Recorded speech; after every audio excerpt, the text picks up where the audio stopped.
माझ्या पाठीमागे तुम्हाला डोंगरामध्ये बघा एक मोठा वणवा लागलेला आहे। हा डोंगर जो आहे हा माथेरानचा पायथा आहे आणि या माथेरानच्या पायथ्याशी असलेली ही टेकडी आहे जी 2 किलोमीटर लांबीची आहे। त्याचा दक्षिणेचा भाग हा मालकीचा आहे आणि उत्तरेचा भाग हा शासकीय वनजमीन आहे। दोन्ही बाजूला साधारण 150 ते 1.25 एकर जमीन, त्या बाजूला 150 250 एकर, या बाजूला 150 250 एकर। दरवर्षी तिथे कोणीतरी वणवा लावत असे। गेली 20-25 वर्ष तिथे ती अख्खी टेकडी जळत असे। पण 2019 सालापासून वन खात्याबरोबर आम्ही वन खात्याच्या संशोधन विभागाच्या बरोबर काम करून तिथे SVT सगुणा वनसंवर्धन तंत्र विकसित केलंय।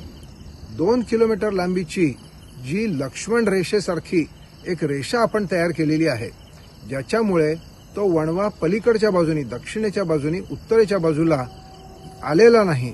आज सुद्धा हे आता 5वं वर्ष आहे, दरवर्षी तिथे वणवा लावला जातो आणि तो या लक्ष्मण रेषेमुळे थांबला जातो।